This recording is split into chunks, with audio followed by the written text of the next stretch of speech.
We have a new thing in LA called follow home robberies, where gang members stake out nice restaurants and then follow home the people who leave in expensive cars and force their way into their houses. That's why Paris Hilton now drives a 2009 PT Cruiser to eat cigars. When asked why so many of the hydrants in the Palisades ran out of water, Governor Newsom said the local folks are trying to figure that out. Yeah, you got to do that before the fire. And when did they legalize shoplifting?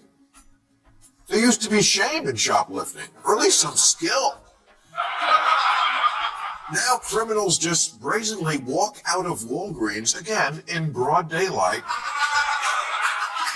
with a trash bag full of aisle 3. While the security guard just watches. You sit down for a nice dinner at a cozy restaurant, maybe ordering cocktails that somehow cost as much as your phone bill, and suddenly, Los Angeles feels less like a city and more like a wildlife observation zone. By the time you leave and head to your car, you're half wondering if someone is tracking you home like the final scene of a detective show. That's why Bill Maher's latest rant lands like a jolt. It's funny, sure, but it also carries that exhausted, jaw-clenching reaction of, are we really doing this now? If this kind of blunt honesty speaks to you, do me a favor, like, subscribe, and hit the bell so you don't miss what comes next, because this spiral only gets wilder. Lately, there's been this nagging feeling of loving the city while also asking what exactly we're paying for, and that question runs through everything Maher says. He's not just grumbling for effect. He sounds like a comedian who's half joking and half pleading with the adults in charge to get serious. He compares Los Angeles to someone who makes bold New Year's promises, big talk about change, followed weeks later by the same habits and the same excuses. The city council votes to clear encampments, and on paper it looks decisive, like real leadership at work. But then you drive under the next freeway overpass and it still resembles the saddest fare imaginable, minus the rides and plus a heavy sense of despair. It's not that the problem is simple or that compassion doesn't matter. Most people can hold two thoughts at once. You can feel concern for those struggling while also not wanting your neighborhood to feel chaotic or unsafe. Caring about addiction and mental health doesn't mean you want every jog to feel like a survival challenge. And that uncomfortable tension is exactly the point Maher keeps pressing. The city council voted that every homeless tent had to be removed from dozens of locations, yet every freeway overpass still looks like history's saddest Coachella.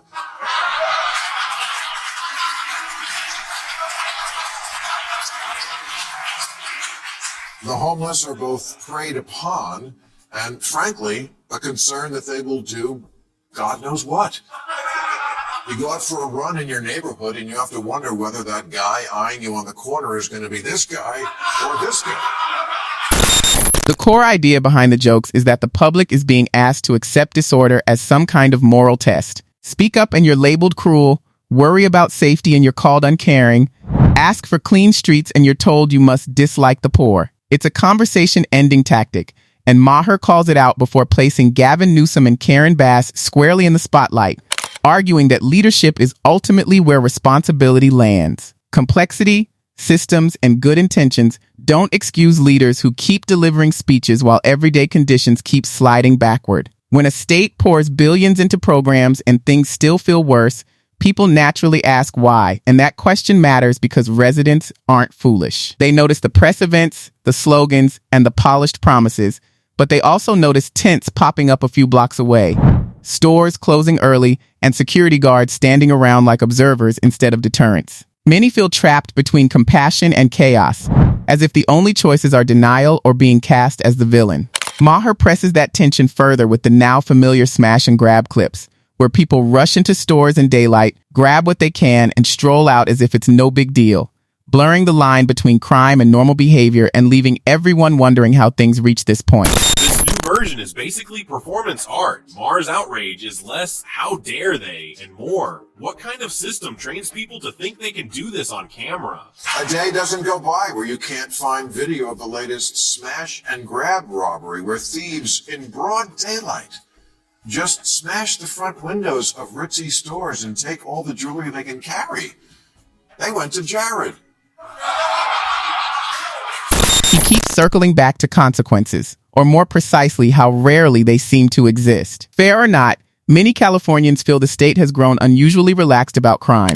The discussion usually starts with good intentions, ease overcrowding, and focus on serious offenders. But in everyday life, it can feel more like an open pass for smaller offenses. And when minor theft becomes common, it stops feeling minor and starts feeling personal. Not a tax you choose to pay, but one you're charged daily through stress, broken windows, missing items, and a constant low-level unease. Some of the sharpest humor comes from pointing out things everyone can see, like how a CVS no longer feels like a store so much as a locked display. You need an employee to free a tube of toothpaste, and shoppers stand there pressing a button, waiting to be rescued from the deodorant aisle. Errands turn into obstacle courses, and the whole experience feels oddly backward, as if you've stepped into a different reality where rule followers are inconvenienced while repeat offenders behave as if guidelines are optional. When did they legalize shoplifting? There used to be shame in shoplifting, or at least some skill. Now criminals just brazenly walk out of Walgreens, again in broad daylight, with a trash bag full of aisle 3. While the security guard just watches. They have to keep even the most mundane products all caged up. CVS isn't a store, it's a zoo for teeth. Yes, there's nuance here. Poverty, addiction, mental health struggles, financial pressure, soaring housing costs, all of it matters. But regular people still have to live with the reality on the ground. When stealing becomes easier, more people steal. It's not about everyone being bad. It's about incentives shaping behavior. When the worst outcome is a warning, the bold will keep pushing. That's just human nature. Treating that reality as compassion isn't kindness, it's denial. The humor turns almost bleak when Maher shifts to the Bay Area, a place many still romanticize. San Francisco is beautiful, iconic, cinematic, so photogenic that even a gray afternoon looks like an album cover. Yet the stories coming out of the city, especially about car break-ins, are so common they've become local folklore. People joke about leaving windows down, glove boxes open, nothing inside, even notes begging thieves to move along. And beneath the jokes, there's a shared fatigue, a sense of being worn down by how normal all of this has become.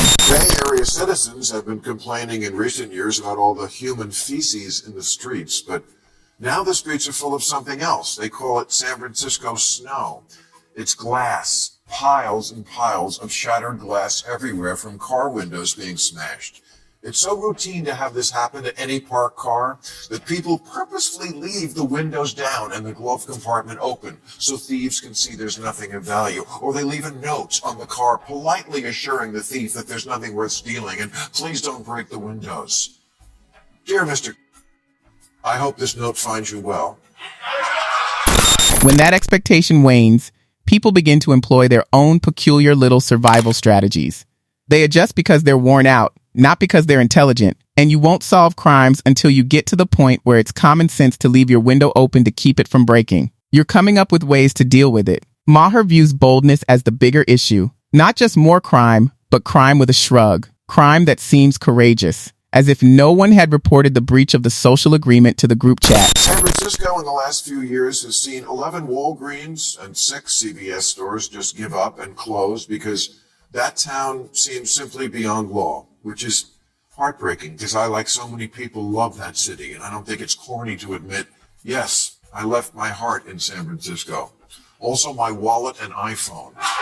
The difference is that it's not just a video that went viral in a city like San Francisco or Los Angeles. It's your neighbor's window. The store is closed. The cost of your insurance is rising. Your friend is messaging you, so don't park there. This is where Maher's taxpayer rage really starts because he isn't claiming that California is poor, helpless, or struggling with a shortage of resources. He's making the opposite argument. In California, it is loaded. California is a wealthy state. State income taxes are high. Their housing costs are really high. They must pay a premium to be in the zip code. As a result, it makes logical to think that the basics should be covered. Public safety should feel like more than a suggestion. Infrastructure ought to work.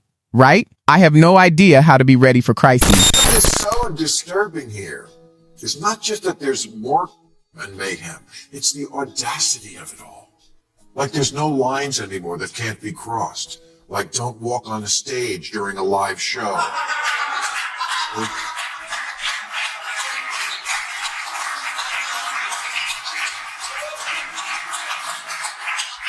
Or don't with Mike Tyson. Just lies. Lies. They are not a once-in-a-100-year plot twist.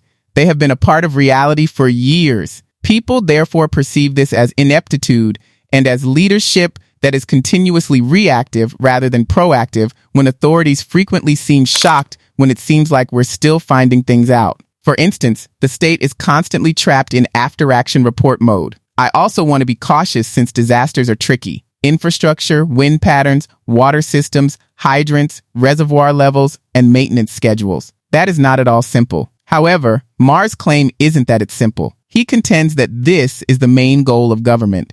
Complexity is not an excuse when handling complexity is part of the job description. It's also, yes, undeniably true that LA is built in a stupid place to build a city. But when it's not on fire, it's really quite lovely. And it's my home. And stupid as its origin may be, it's not going anywhere. Axios ran a story on how getting the water out of the hydrants in Pacific Palisades was more complicated than it seems. I'm sure it is. I'm sure it's very complicated. That's why I pay 13% of my income in this state every year to people who I assumed were working on things like this. When a community burns, residents don't want to say, "We'll look into it." They want a feeling of urgency. They want a command that is visible. They are searching for someone who seems to have anticipated the obvious problems and didn't wait until the crisis to start thinking. Maher's criticism actually depicts a breakdown in trust. This is the connection between retail thievery, car break-ins, wildfires, and homelessness. There are other things in the world besides these. People no longer trust the institutions to handle issues, which is the cause. Furthermore, when trust is damaged, everything becomes more challenging because it is harder to advance even positive measures. Even real progress is ignored. People begin to feel gloomy. When asked why so many of the hydrants in the Palisades ran out of water, Governor Newsom said the local folks are trying to figure that out. Yeah, you got to do that before the fire.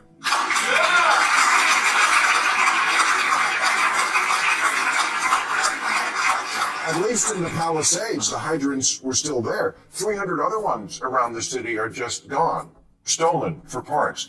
One of the 3 reservoirs for the Palisades was offline at the one time of year when it was most needed. LA's Mayor Karen Bass, the Nero of American politics, was fiddling in Ghana while the city burned and later placed the blame on 8 months of negligible rain and winds that have not been seen in LA in at least 14 years. Yeah, that's not that long a time. Maybe look in the history books to see how our ancestors handled it back in... It's not about slogans, vibes, or finger pointing. It's about measurable accountability.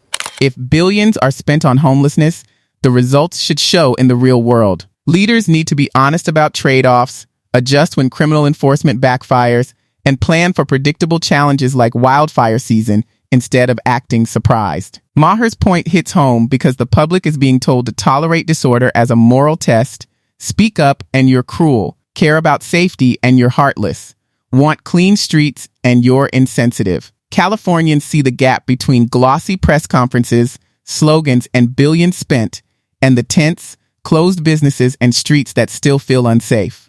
Normalizing dysfunction teaches the system it can fail without consequence, forcing citizens to buy steering wheel locks, wait for clerks to unlock toothpaste, and endure preventable problems just to live there. The humor underscores frustration, but the warning is real.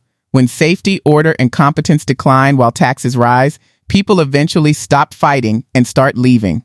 That's no longer a punchline, it's the story. California remains loved for its weather, scenery, and culture. Yet Maher reminds us that tolerance without accountability comes at a high cost, and the public isn't fooled by empty promises.